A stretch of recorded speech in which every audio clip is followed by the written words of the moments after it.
जय जिनेंद्र. मी काजल शाह. #युनिकच्या हिरकण्या या कार्यक्रमात आज मी अशा एका हिरकणीची ओळख करून देणार आहे जी प्रचंड जिद्दीची आणि चिकाटीची आहे, जिच्याकडून रोजच्या छोट्या छोट्या प्रसंगातून जीवन जगण्याची कला शिकावी. तिचे नाव आहे सौ पूजा योगेश शाह. खरं तर आधी लगीन सक्षमतेचे आणि मग संसाराचे या नाटकात आपण एकत्र काम केले तेव्हा माझी आणि तुमची ओळख झाली. पण आम्हा सगळ्यांनाच तुमच्याबद्दल अजून जास्त जाणून घ्यायला आवडेल. तर तुमची लग्नाआधीची आणि लग्नानंतरची अशी ओळख करून द्या. माझं माहेरचं नाव पूजा उज्ज्वल कुमार पालिया. माझं माहेरी एकत्र कुटुंब होतं आणि माझं शिक्षण बॅचलर ऑफ कम्प्युटर ऍप्लिकेशन म्हणजेच BCA झालेलं आहे. त्यात 1ली ते 12वी पर्यंतचं माझं शिक्षण कुर्डवाडी येथेच झालं आणि नंतर पुढे BCAच्या शिक्षणासाठी मी KIIT शिवाजी कॉलेज बार्शी येथे रोज कुर्डवाडी ते बार्शी असा बसने प्रवास करून केलं ते. आणि त्याच्यानंतर मग माझं लग्न झालं आणि इकडे माझं नाव सौ पूजा योगेश शाह आहे. जसं माहेरी एकत्र कुटुंब होतं तसंच इकडे पण एकत्रच कुटुंब आहे. नंतर पुढे 2 मुली झाल्या, स्वस्ती मोठी जी आता 9 वर्षांची आहे आणि छोटी आहे ती आस्था जी 4 वर्षांची आहे. आणि आता लग्नाला माझ्या 12 वर्ष झाली आहे. मग तुम्ही लगेच आपल्या युनिक क्रांती मंडळाची मेंबरशिप घेतली का भावी? माझं लग्न फेब्रुवारी 2012ला झालं आणि त्यानंतर मग जानेवारी 2013ला मी आपलं युनिक क्रांती महिला मंडळ जॉईन केलं. मग मंडळात आल्यावर कसं वाटतंय, एखादा अनुभव सांगताल का? मंडळात आल्यावर खूप छान वाटलं. भरपूर मैत्रिणी मिळाल्या, ओळखी खूप वाढल्या, नवनवीन आयडियाज, छान अनुभव आले. आणि मंडळाकडून आपल्या जे सांस्कृतिक कार्यक्रम होत असतात त्यातही मी माझ्या आवडीप्रमाणे अवश्य भाग घेते. तर इथे मला एक अनुभव आवर्जून सांगावासा वाटतो. तो म्हणजे मी मंडळ जॉईन केल्यानंतर पर्युषण पर्वानिमित्त आपल्या मंडळाने अंजन चोर नावाचं नाटक बसवलं होतं. तर मी त्यात मध्ये राजाच्या दरबारातली प्रधानाची भूमिका केली होती. तर त्याची प्रॅक्टिस चालू असतानाच मी प्रेग्नेंट आहे असं मला कळलं.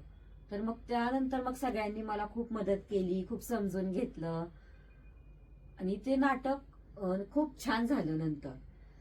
आणि त्याच्यानंतर पण पुढे मी आपल्या मंडळाकडून जे कार्यक्रम होतात त्यामध्ये मी भाग घेतेच आहे. अगदी नाव नोंदणीपासून प्रॅक्टिससह सादरीकरणाचा आनंद मिळतो छान. प्रॅक्टिस करताना तारेवरची कसरत करावी लागते, पण नंतर कार्यक्रम झाल्यानंतर जो आनंद मिळतो तो अधिक मोलाचा वाटतो. आणि मंडळातल्या सगळ्या जणी एकमेकींशी खूप छान कनेक्टेड आहेत, अटॅच आहेत. एकमेकींना गरजेच्या वेळी समजून घेणे, मदत करणे, ह्या अशा अनेक गोष्टींमुळे मला हे आपलं मंडळ खऱ्या अर्थाने आपलं वाटतं. खरंच भाभी, मलाही आपल्या मंडळाबद्दल तसंच वाटतं. तुम्हाला अभिनयाची आवड आहे आणि तुमचं स्टेज डेअरिंग पण छान आहे. त्याचा मी एकत्र रोल केलेल्या नाटकात अनुभव घेतलाच आहे. मी या सगळ्याची आवड तुम्हाला लहानपणापासूनच आहे का? हो, म्हणजे लहानपणापासूनच मी वक्तृत्व स्पर्धा, निबंध, पाठांतर किंवा कथाकथन अशा अनेक स्पर्धांमध्ये भाग घेत आले आहे, कारण त्याची मला आवड आहे. आणि माझा आवाजही तसाच मोठा आणि स्पष्ट आहे. त्यामुळे मी अशा अनेक वेगळ्या वेगळ्या स्पर्धांमधून भाग घेतला. त्यातमध्ये माझा नंबर आला आणि बक्षिसे पण मिळाली. आणि ह्या सगळ्यांमधून मला खूप अनुभव पण मिळाला आहे. म्हणजे अगदी मी लहान असताना प्राथमिक शाळेत असताना कुर्डवाडीला, तर तिथे सुद्धा दैनंदिन परिपाठ सांगण्याचं जे काम असतं शाळेमध्ये, तर तेही माझ्याकडेच होतं. त्याचबरोबर धार्मिक मध्ये मी आपल्या जैन मंदिरात कुर्डवाडीच्या जे पर्युषण पर्वानिमित्त किंवा भगवान महावीर जन्मकल्याण निमित्त, आचार्य शांतीसागर महाराजांच्या जयंतीनिमित्त अशा वेगळ्या वेगळ्या स्पर्धा ज्या होत होत्या त्यामध्ये पण मी अनेक वेळा भाग घेतला आहे. त्यात माझा नंबरही आलेला आहे.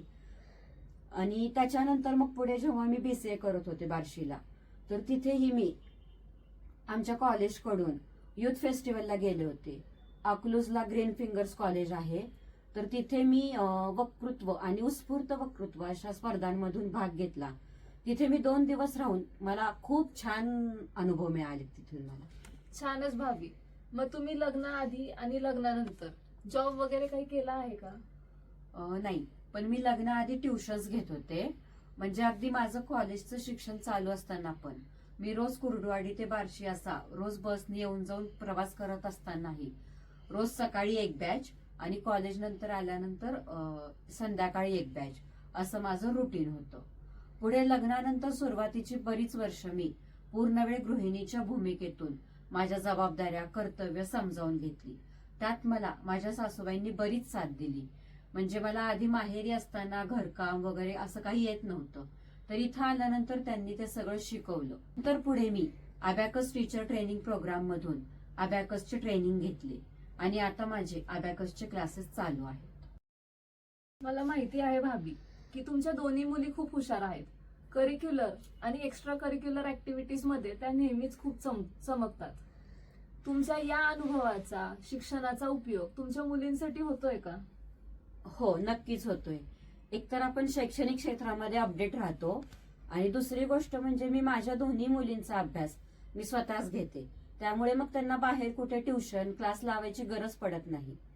माझ्या शिक्षणाचा ज्ञानाचा उपयोग माझ्या मुलींना होतोच आहे. आणि एक्स्ट्रा करिक्युलरचे क्लास म्हणशील तर त्यामध्ये मी स्वस्तीला माझ्या मोठ्या मुलीला स्पोर्ट्स मधून आर्चरीचा क्लास लावला आहे आणि छोटी अजून लहान आहे त्याच्यामुळे तिला काही क्लास वगैरे नाही अजून. त्याचबरोबर मी धार्मिक क्षेत्रामध्ये मंदिरात जी पाठशाळा असते त्यामध्ये मी दोघींनाही कंपल्सरी पाठवते. पाठशाळेबरोबरच मी स्वस्तीला भक्तामरच्या क्लासला देखील पाठवते. आणि ह्याच्या व्यतिरिक्त शाळेमध्ये जे एक्स्ट्रा करिक्युलर ऍक्टिव्हिटीज किंवा प्रोजेक्ट्स किंवा कॉम्पिटिशन्स असतात तर त्या सगळ्याची तयारी मी स्वतःच करून घेते. आणि आता जे फेब्रुवारीमध्ये अबॅकसची नॅशनल लेवल कॉम्पिटिशन झाली होती तर त्यात स्वस्तीने 2रा नंबर काढला होता. स्पेलबी कॉम्पिटिशन किंवा आणखीन काही स्पेलबी मध्येच तिने सिल्वर मेडल आणि गोल्ड मेडल मिळवलं आहे. ग्रेट.